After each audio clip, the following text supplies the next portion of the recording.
এই মুহূর্তে যে খবরের দিকে নজর রাখবো, আগাম জামিন চেয়ে হাইকোর্টে অনুব্রত মণ্ডল। আগাম জামিনের আর্জি খারিজ করে নিম্ন আদালত।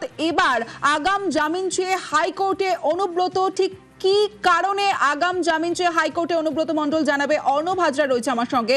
অর্ণব, দেখো, বীরভূমে শান্তিনিকেতন থানায় একটি এফআইআর হয় এবং সেই এফআইআর স্থানীয় এক ইটভাটা মালিক করেন এবং এই ইটভাটাকে কেন্দ্র করেই বিবাদের সূত্রপাত, যেখানে অনুব্রত মণ্ডল এই ইটভাটা তাদের ক্ষতি সাধন এবং একাধিক হুমকি বা বিভিন্ন প্রভাব খাটানোর অভিযোগ। সেক্ষেত্রে এফআইআর রুজু হয় শান্তিনিকেতন থানায় এবং সেই এফআইআরই গ্রেপ্তারির একটা আশঙ্কা তৈরি হয় অনুব্রত মণ্ডলের। বীরভূমের নিম্ন আদালতে ইতিমধ্যেই আগাম জামিন চেয়ে অনুব্রত মণ্ডল তিনি আবেদন করেন, কিন্তু তার আগাম জামিনের আবেদন নাকচ হয়।